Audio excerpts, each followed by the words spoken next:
Okay, so we're recording.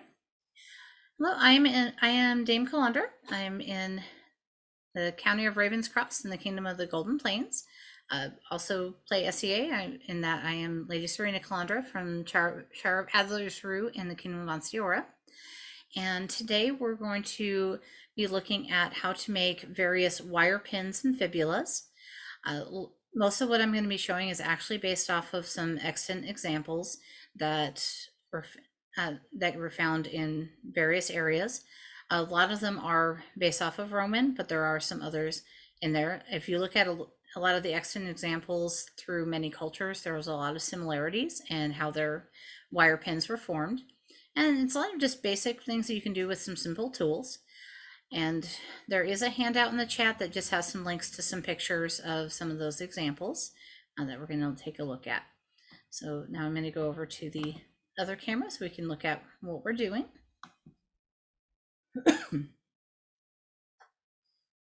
So here are some of our examples of some different simple things that we can do. So starting out, the first things you have to make sure is to have the right tools. There are many different types of pliers. People have different preferences on what they want to use for different tasks or how big or small they want their pliers to be. I have really small hands, and so these tiny little ones work well for me. But you can get ones with more cushion grips. So if you're using some larger gauge wire, these nylon job pliers are good for that. You usually want to have at least 2 pairs of pliers. I like to have needle nosed or chain nose pliers. The chain nose are slightly rounded on the ends and things. Sometimes you'll see it referred to as chain nose or needle nose. These are a longer needle nose that are really good for getting into small areas. And you have your more flat ones that are also good for holding your wire as you're twisting things. And these come in a variety of sizes. What you want to make sure of though is that they have smooth jaws on the inside. You don't want anything that has any teeth. You also want to look on the edges. A lot of the cheap ones that you find in some of the craft stores, they have this rough edge that's built up a little bit. Now you can file that down and sand it, but it's better just to spend a few more dollars to get a better pair of pliers that's already smooth on the inside for you. But you can also use Plastidip or some tool dip to coat your pliers. These really need a better, newer coating. This has been on there for a very long time. A pair of round nose pliers, or sorry, round nose, yes, sometimes called looping pliers, is a good thing to have if you're wanting to do anything with spirals or trying to make loops on the ends of anything. These are useful. With wire cutters, you want to watch out for that. Most of the time when you buy the plier sets, the wire cutters they come with are not very good wire cutters. Usually you may struggle to try to cut anything with it. Also, they'll cut where each end is going to have a little V on it. And depending on what you're trying to do or how you're trying to close things, that can make it where you don't get a good closure. And so I like to use flush or semi-flush cutters. These are flush, as in you can't cut flush against something, but because it will twist the wire a little bit, but it will cut where both ends will be flat instead of having the V. On a semi-flush cutters like these, which you can see they've got really close here, but they're the way that they are on the back, they're set to that it will cut where one side is going to be completely flat and then one side will be the V. And it's easier to clean up that one end that's not completely flat. Because also when you're making your pins, your pointed end, cutting it to where it has the V on it, that actually helps give you a good start for making your end that will go into the fabric. So these will usually be a little bit more that you have to buy on your own.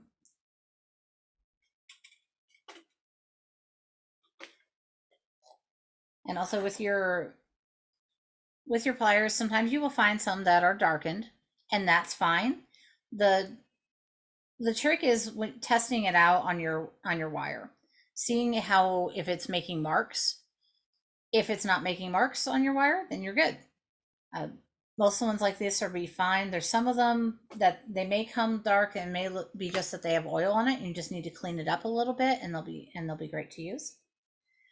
You do want to look for pliers that have a little bit of give to it and will have a good, nice, close closure.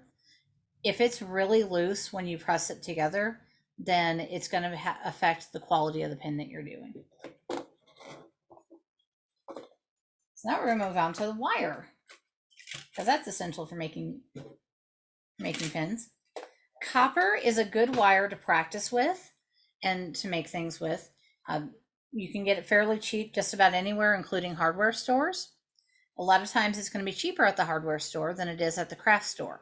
And you can usually find a 20, 18, and 16 gauge there. And those are good wires for what we're doing. I have the 22 that in case you're trying to do anything like this one where there's little wrapped coils on it, you want 22 or 24 gauge is good for that. But if you're trying to make a pin that's actually going to be used for fabric, 18 and 16 gauge are good for that. Anything thicker than 16 gauge is going to probably make a gigantic hole in what you're doing. Even with the 16 gauge, what I use it on is I have a hand woven wool capelet, and it's great for that. It will also go through some heavy gauge or heavyweight cotton fabric, but the 18 gauge is a good compromise. And 20, if you're doing something a little lightweight and decorative, like a little lacy shawl or something, the 20 will work for that. But the 18 is a good in between. Now, if you're using 16 gauge, you absolutely want dead soft for this. For the 20 gauge, you can use half hard. Unless you're doing something with a lot of spirals like this, then you are going to want to do dead soft wire. With 18 gauge, if you're doing anything where you're going to have to wrap it all, like doing tight spirals, I would recommend dead soft. If you're just doing something like this, that's a simple loop, then you could try full hard with 18 gauge, but depending on your hand strength, it may be hard to do that. So half hard would be a compromise. Now that dead soft, half hard, and hard is the hardness of the wire. And if you had examples, I'd be able to show you the difference of how malleable they can be. The dead soft is easier to manipulate. The full hard can be hard to turn. It's really difficult to get a good spiral out of full hard wire. But even if you start with dead soft, you can work harden it with some simple things like an anvil or a steel block and a hammer, and just hammering the wire will harden it a little bit. And we'll show more of that here in a moment. So I was using the term wire pins because different types of pins have different names. So this here is a penannular brooch, and this is something you commonly see on cloaks. And usually you would put that in, and then you turn.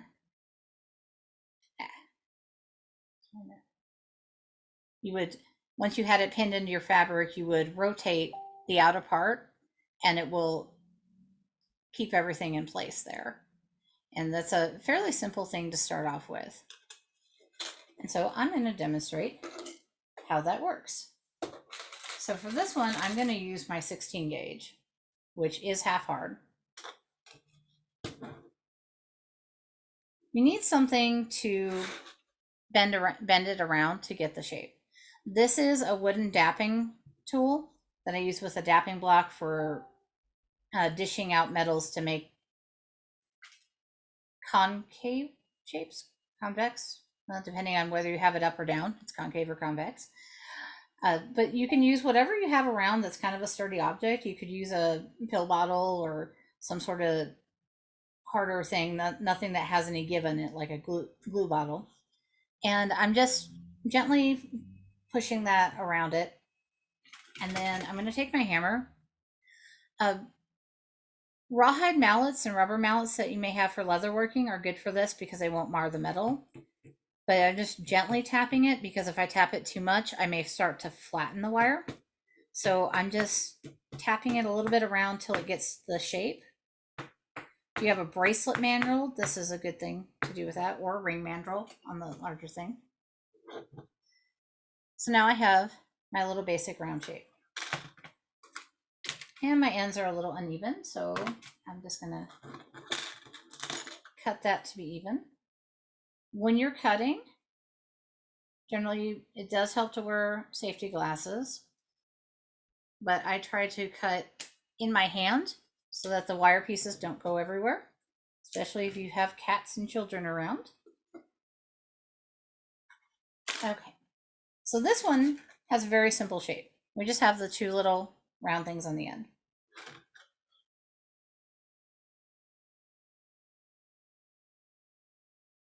So to get a good round thing, you want to make a little bit of a bend. So this is probably about 1/4 inch. I'm going to bend this the opposite way that I want, or sorry, trying to think here. I'm going to bend this inward because I want my loop to go out. Round nose pliers for that. So I'm going to make my little loop.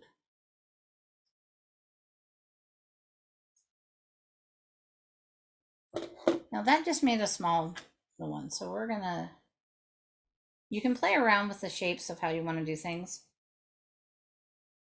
Like you could bend it back that way or bend it more this way.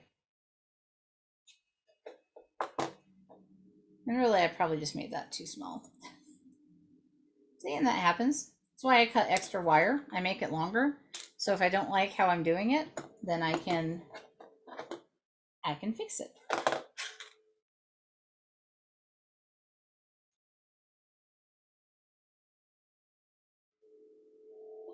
Actually, I think on this one, I'm just going to bend it straight.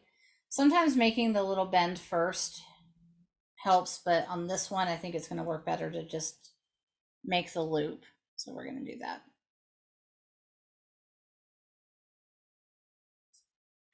So we have one loop on one end. And make the other on the other end.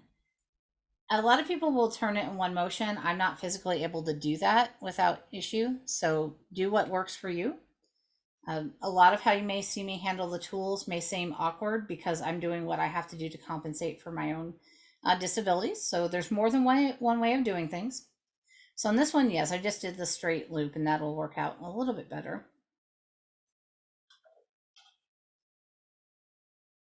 So now if we wanted to make this a little bit stronger, see how it still has a little bit of give. This is half hard wire, so it's not completely malleable, but it has a little bit. I'm just going to take the hammer and tap that a little bit. Now, if you wanted to try to protect it, you could also put a piece of suede underneath it and then on top of it. If you hammer it straight against the steel, it will flatten. So I'm trying to flatten it out a little bit.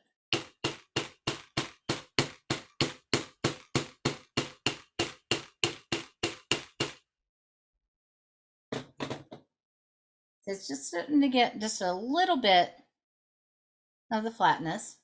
You can add texture to it if you wanted to, using the ball peen end of the hammer. I'm using a chasing hammer for reference.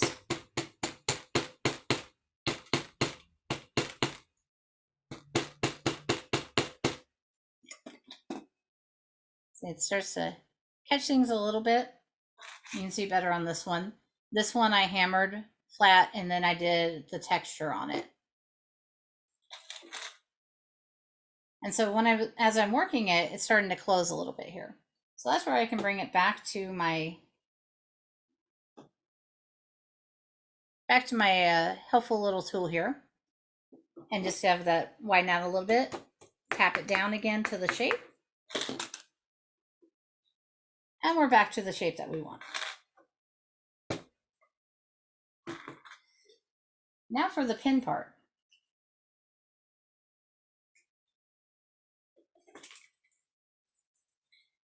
This one is kind of the simple part, but does need a little bit of work with it. I usually will cut my wire a little bit longer than how I want it to be, because it's easier to have too much wire to start with than not enough. Because sometimes as you do things, you may need to cut off a piece of it. Some people like to measure things. I live dangerously, but if you're trying to be exact on things, of course you can measure. So this is where we are going to do the bend and then the loop. That 45-degree bend helps make a rounder loop. So it's just a simple bend in the wire. I'm going fairly far back on my loops, and I realize I need to cut a little bit off there. I want this to be a deep loop because it needs to be big enough to slide around on the pin, because that's how you lock this in place, is you have to have it be able to move around. So it needs to have some give on there. Okay, so I've got my nice little round eye there.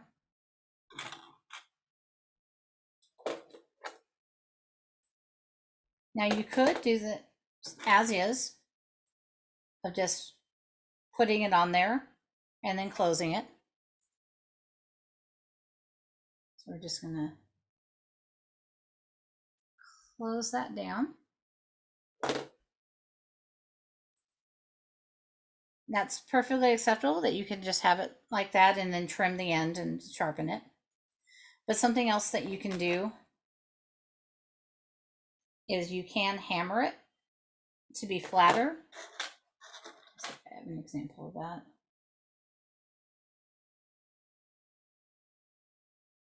This one's hammered a little bit. It's a little hard to see, I know, with the shiny, but you can kind of tell where that's flattened. I hammered that one a little bit to flatten it out.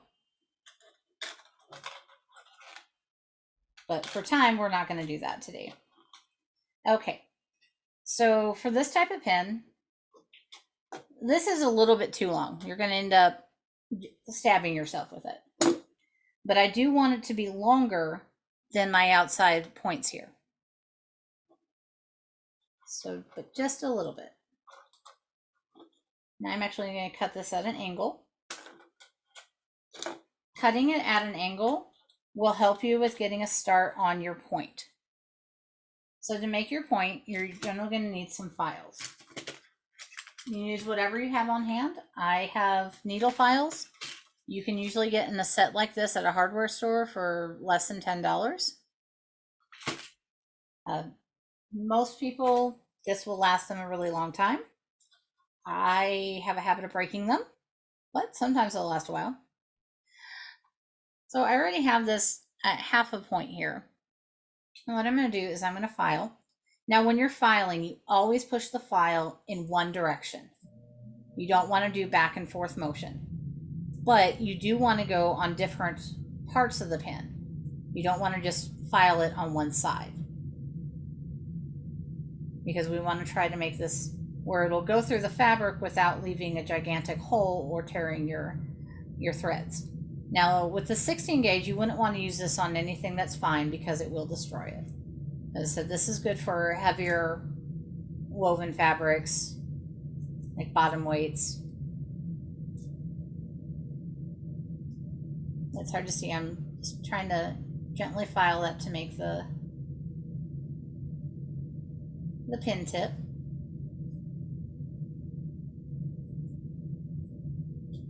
So it's got a little bit of point to it. So that's a quick and simple pin that you can make. Now, one thing you want to test is how much give do you have when you try to pull it? And that's got a little bit more than I like. So what I would do with this one is go back to the block and hammer it more, because I only hammered it up there. I'm going to hammer it down here. This is called work hardening.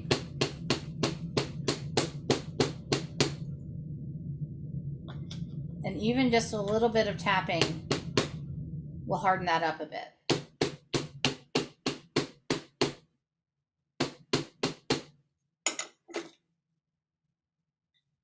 So it has a little bit less give than it had before. And you can work that to wherever point that you think you're comfortable with stopping. But that's our penannular brooch to start things off with. And so with that, we showed some basics on how to do things. Now, these simple ones here,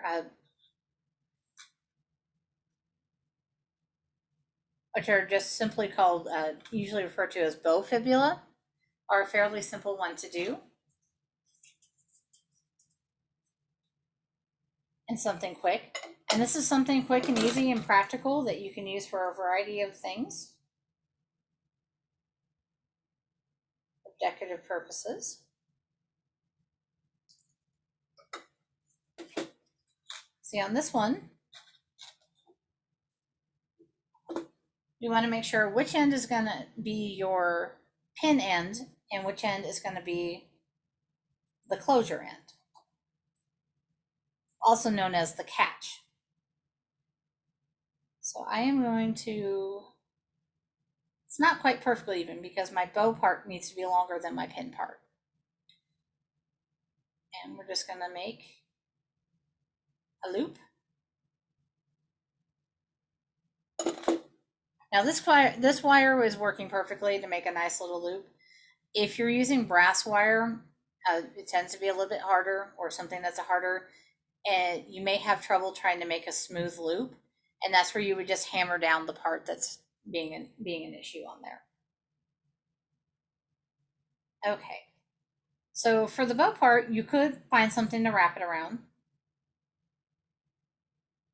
or you can just form it with your hands, depending on the wire that you're using.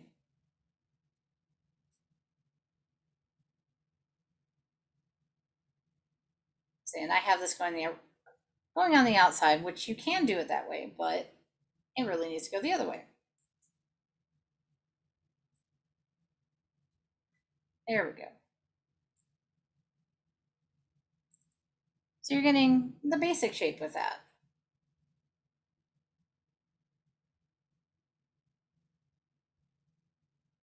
Now what I like to do is I like to hammer this. You can put beads on it. That is something that we have examples of. We're going to hammer this a little bit.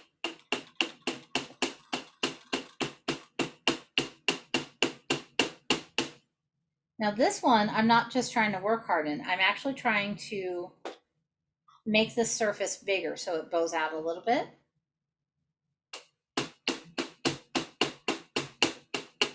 So I'm just hitting the edges. Now you can also use the ball peen to make more surface and then hammer it flat with that.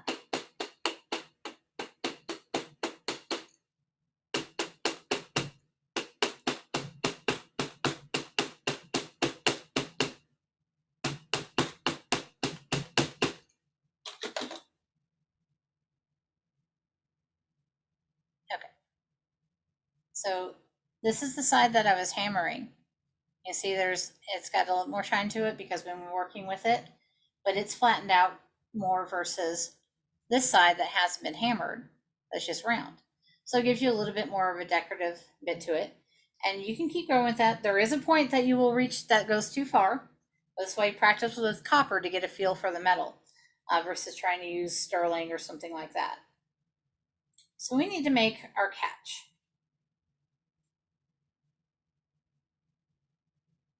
This is where I'm going to make my little bend there at the top, that little 45-degree angle bend, and then take the looping pliers and just kind of roll that up. Now this, you don't want it to go all the way down. You need it to just to be kind of there at the angle so that you can put the pin through it. Now sometimes it may not want to stay right, and that's where you just kind of work with it. So I'm having to manipulate my shape a little bit here to get it to stay. So now that I found that good spot, I'm going to go hammer this a little bit. to get it to stay in place.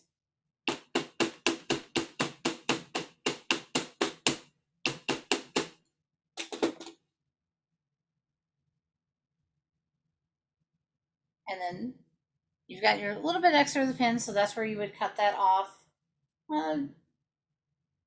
Just having a little bit. That's really something you have to kind of judge and look at, decide, is this going to poke me if I move? Is it going to go back into my skin? That's something to think about. This is just a simple type of catch. I'm not going to work that one all the way, but you can see that this is starting to bump a little bit. So with your pin end, it is good to hammer that a little bit to work harden it to make it stronger.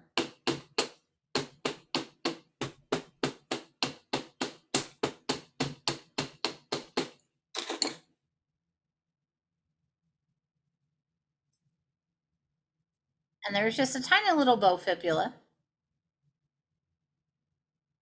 Generally, you might probably make these a little bit bigger. You can use those for Roman garb. Roman garb is often pinned at the tops, and these are the similar types of pins that would be used for that. So if you're wanting to make some nice, easy, warm weather garb, that's a good thing to use for that. But you can also use for decorative thing or holding a scarf together or your cloak closed. If it's a heavy cloak, 18 gauge is probably not what you want to use. You can also make some fun decorative things. These are some examples of other things that you can do with the wire, so with the spirals. Now this one is actually a little bit easier to start with because you would start with doing the spirals in the middle. And what I recommend would be actually getting a small dowel rod and wrapping it around the dowel rod and then slipping that out so that you get the spirals in the middle, or the coils in the middle, and then make your 2 spirals on the end. I'm going to show how you would start something like this. Now for this, I am using dead soft 20 gauge wire. If you're wanting to do anything that would actually hold fabric together well though, you would want to use higher gauge wire, but it can be very difficult to turn the 16 gauge. I would suggest trying with 18 gauge. Some of the period examples were actually using square wire, but that is actually harder to find in copper. Bronze is often what we would find used, but copper is our easy one. Brass is going to be a harder metal than copper. I know people talk about, oh, brass is a soft metal. Yes, it's softer than steel, but it is harder than copper, and it can be difficult to manipulate it. Do not even attempt this with stainless steel unless you really hate your hands and want to destroy them. Or you're trying to, prove how strong you really are. But aluminum can be too soft to work with. You can work harden it a little bit, but if you're doing aluminum, I wouldn't suggest anything smaller than the 16 gauge because of how soft it is, that even work hardening it, it's going to take a little bit. So anyways, if we're wanting to try to do our double spiral, this is one where measuring things does help, but I'm just kind of eye it here. We're going to start from working from the outside in. Now, even though one end is going to be your catch end and one end is going to be the pin, it's easier to start by making both sides be the same length and then trim one to be the catch. So I'm going to start by making my 45-degree angles and try to make sure I'm matching up to about the same height because I want these to be even, or as even as possible. And then bend them out to different directions. Okay. So you're going to start with having the wire point down. This is the difficult part, is getting this started. This is where I had trouble with some half hard wire. So I'm using dead soft. So I'm going to just do a little twist here.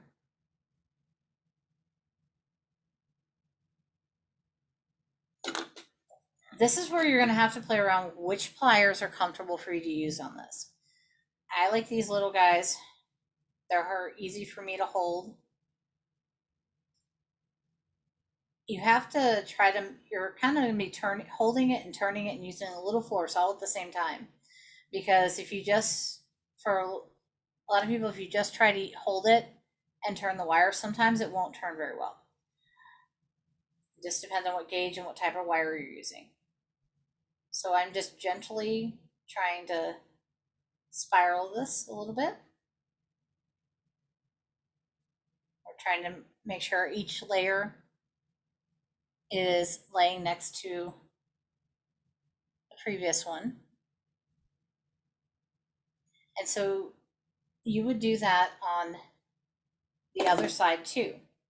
I like to try to get them both started so that I know where my middle point is or where they're going to meet. But this is the tricky part, is making sure that your spirals are going in opposite directions. I know I make the mistakes many times where because sometimes it's hard to process which is going which direction. So you're just going to have to play with it and watch it. So I'm turning this one's going that way. So we're going to try to make the other one go the other way. So let's see if I can get that started. If I can get that started correctly here. Okay. So I'm making my little loop to get started. And if it's not perfectly even, that's fine. Just use the pliers to straighten that back up.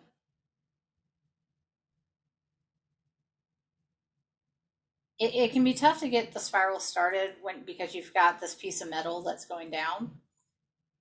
You want to watch to not bend that too much.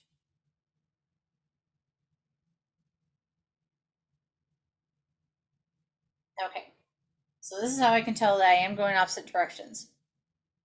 When I have this end, I can tell that my wire's on the bottom. This end, my wire's on the top. So we're good. We're going the right directions that we need to be. So you would just keep spiraling that till you get to the middle where there's a little bit of distance between them. Like here. And that's where you end up deciding which end do you want to be your pin and which end do you want to be your catch. And so whichever end you decide you want to be your catch, you would cut off a little bit and just make that, there we go, that angle, that little loop part there. There we go. And then the other end, you're going to have to manipulate it a little bit. So what I did on this one is super shiny wire. Okay. I did the bend like I do for the catch. And then I brought it out a little bit and made kind of like a little Z, I guess. And then made a slight bend here. And then I have my pin going in there. This one might be easier to see it. There we go. So I bent it up like I did with a catch, but then I made another bend going the opposite direction so that it would go over here. This one, I started with making the little loops in the center first and then starting it like I did with the other one. But this one is, the spirals are different sizes. So you can play around with a lot of different shapes. You've got the basic knowledge here of a lot of different variety that you can try. This one is also based off of actually a period example. And that one was just done by making little alternating loops with the looping pliers. And so I've got that loop here and then a little bend and then just my catch. And these are just some simple different variations that you can do. This one's got a lot of the hammering going on. And one thing to watch out for, I thought, oh, it'd be great to try this with the twisted. What I failed to do though, is I didn't make it where my pin could slide on here. So that's kind of a fail. I can make what I'm going to do is I'm going to need to make a new pin for this one. This one I did actually try, I did 2 wraps around on it. And so that's another variation that you can play around with. But just lots of different shapes that you can try and do. So that's the basics of everything. And I'm going to go ahead and stop recording.